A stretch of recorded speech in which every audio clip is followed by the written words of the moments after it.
Shalom, saudara-saudari yang terkasih di dalam nama Tuhan Yesus Kristus, dimanapun Anda berada pada saat ini. Pada kesempatan yang baik ini, marilah kita belajar bersama-sama tentang kebenaran firman Tuhan yang terambil dari Yohanes 3 ayat 16 yang berbunyi demikian.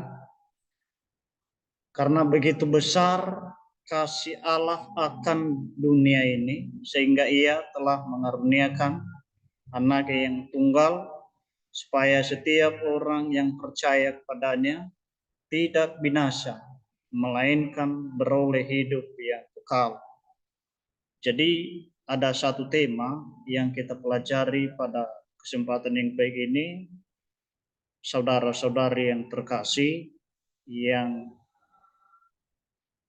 berjudul keselamatan itu adalah hanya bersifat personal, bukan universal.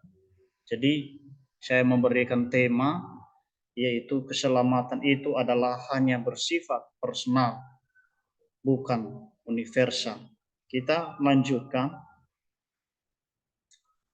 Keselamatan hidup yang kekal adalah kerinduan besar yang hakiki umat manusia secara universal yang akan dinanti-nantikan di akhir zaman. Tentunya untuk memperoleh keselamatan tersebut, manusia melakukan berbagai macam usaha agar manusia dapat memperoleh keselamatan tersebut. Namun ternyata usaha manusia tersebut tidak menjamin dan semuanya itu gagal. Karena Alkitab mencatat bahwa keselamatan itu bukan hasil usaha manusia, pekerjaan manusia. Di dalam Efesus 2 ayat 8 sampai 9. Dan justru karena taat melakukan hukum Taurat, orang mengenal dosa atau mengenal dirinya orang berdosa. Bisa kita melihat nanti di dalam Roma 3 ayat 20. Jadi saya menyimpulkan bahwa keselamatan itu bukan hasil dari kebaikan kita, bukan hasil dari perbuatan kita, bukan hasil dari pekerjaan-pekerjaan yang kita lakukan, ya, atau berbagai macam ya perbuatan yang kita lakukan, tidak. Tetapi keselamatan itu hanya kita peroleh melalui dengan iman kita kepada Yesus Kristus. Berikutnya,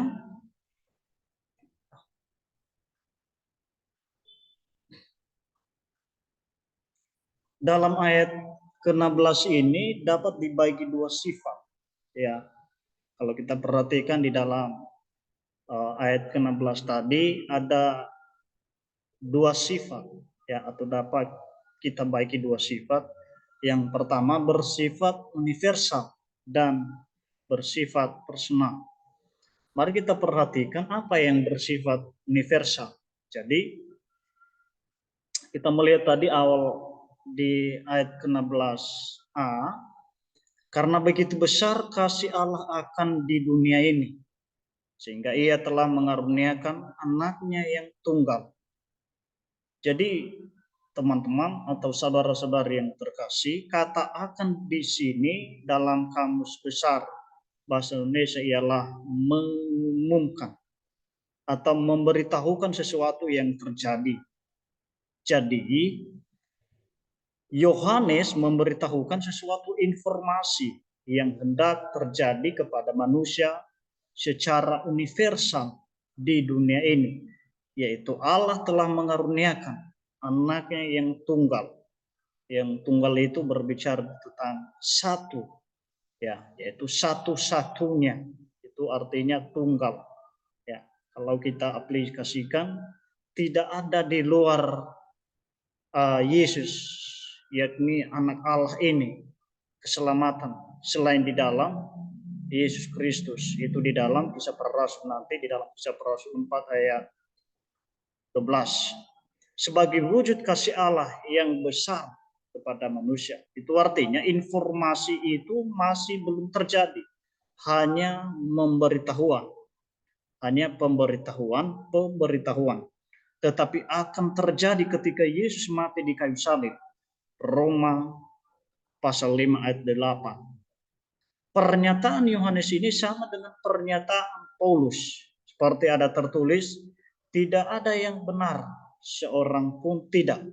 Ya, ini adalah berbicara tentang universal atau bersifat universal. Makanya tadi saya mengatakan bahwa pernyataan Yohanes ini sama dengan pernyataan Paulus, yaitu sama yang berbunyi seperti ada tertulis, tidak ada yang benar, seorang pun tidak. Artinya di dunia ini tidak ada yang benar, dan itu memang bersifat universal atau secara umum, ya, atau secara global, bahwa di dunia ini memang tidak ada yang benar. Ya. Kedua, karena semua orang telah berbuat dosa dan telah kehilangan kemuliaan Allah. Ini ditegaskan lagi di dalam Roma 3 ayat 23. Bahwa semua manusia telah berbuat dosa, ya, atau telah berdosa, ya, dan telah kehilangan kemuliaan Allah. Jadi, kalau kita simpulkan, poin ini adalah bersifat secara universal atau secara umum, ya.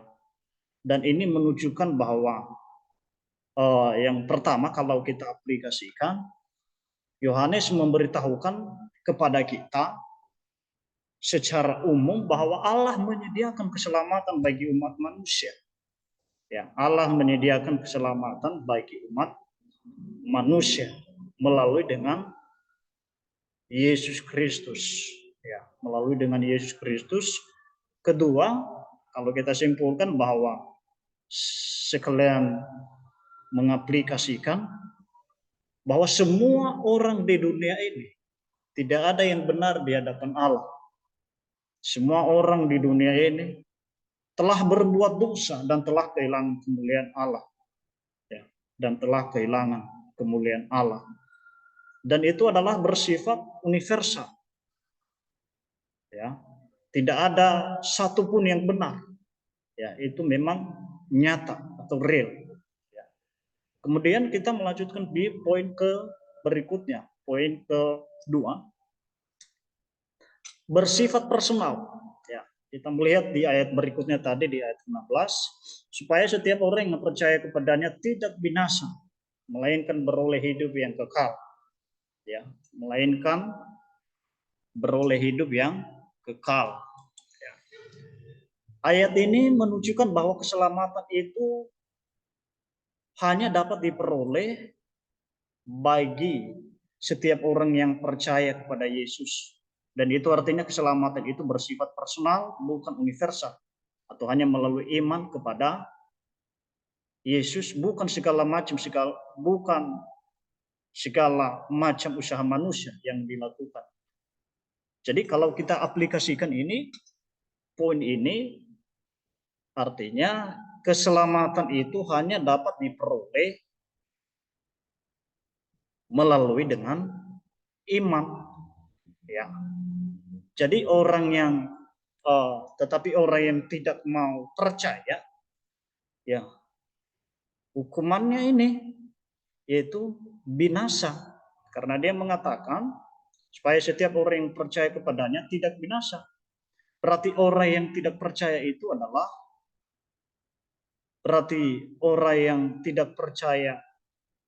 itu adalah hukumannya binasa. Ya. Tetapi orang yang percaya upahnya adalah hidup yang kekal. Ya. Poin kedua, iman yang menyelamatkan itu adalah iman yang hidup atau yang aktif, dan iman yang aktif itu akan menghasilkan buah-buah pertobatan melalui perbuatan-perbuatan yang didasarkan substansi Kristus. Ya. Jadi poin kedua ini juga mengatakan bahwa iman yang kita peroleh itu adalah iman yang aktif, bukan yang tidak aktif, bukan iman yang non aktif, tetapi aktif. Ya, dari mana kita tahu bahwa iman yang kita peroleh itu adalah iman yang aktif, yaitu melalui dengan tindakan kita, melalui dengan perbuatan kita. Karena kita akan menghasilkan, ada buah-buahnya, menghasilkan buah-buah, ya, pertobatan.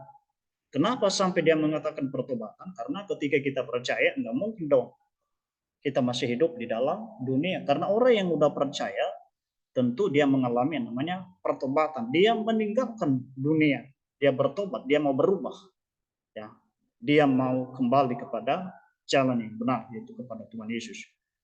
Karena dia sudah diselamatkan melalui dengan, ya, dia mengatakan melalui perbuatan-perbuatan yang didasarkan substansi Kristus. Ya, artinya sesuai dengan karakter, sesuai dengan perbuatan-perbuatan Kristus. Poin berikutnya, pertanyaan bagaimana dengan pernyataan Paulus dalam Kisah Para Rasul 16 ayat 31. Kita melihat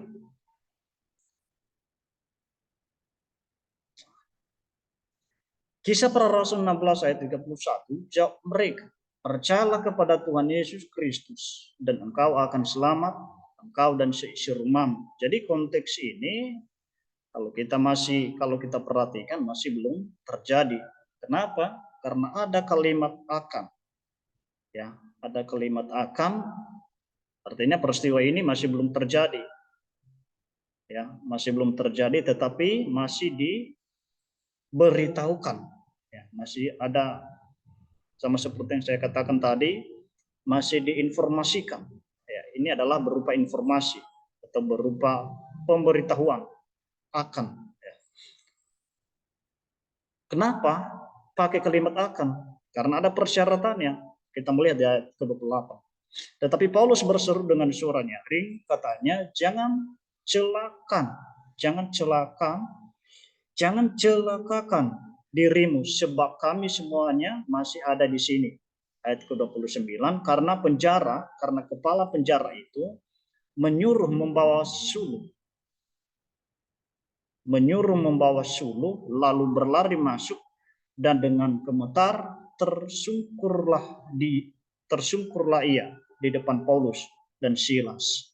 Ayat ke-30, ia mengantar mereka keluar sambil berkata, Tuan, apakah yang harus aku perbuat supaya aku selamat? Nah, supaya aku selamat.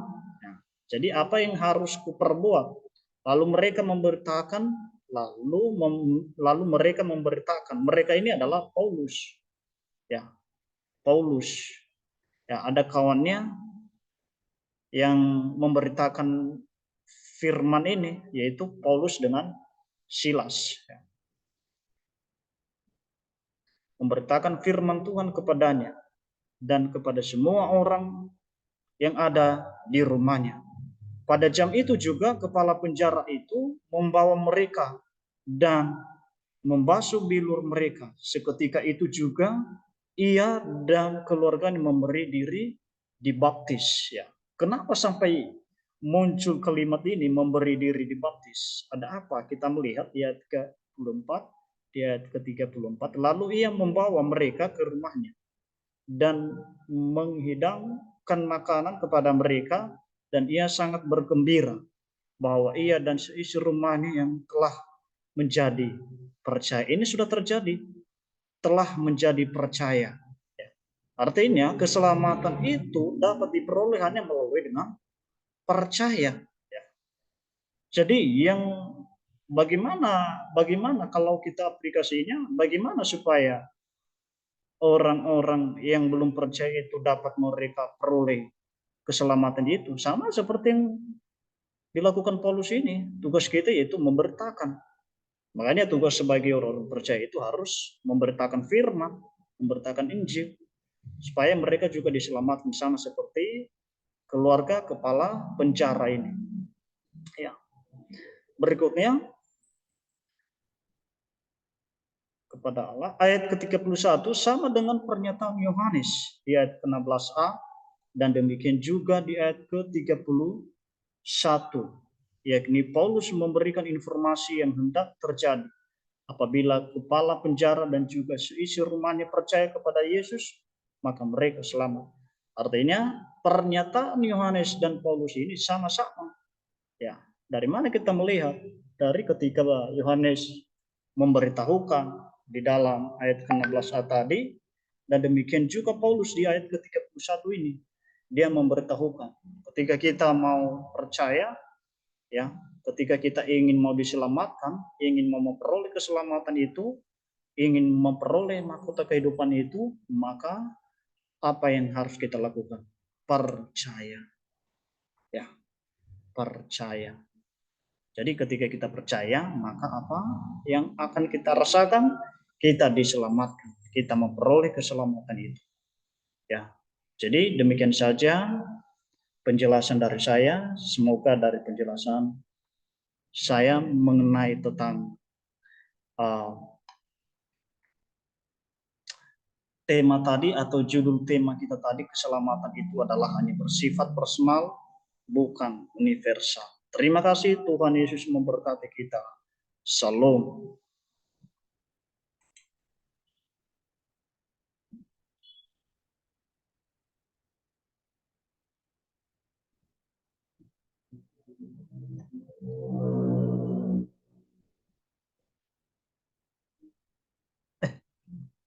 Udah terekam dia.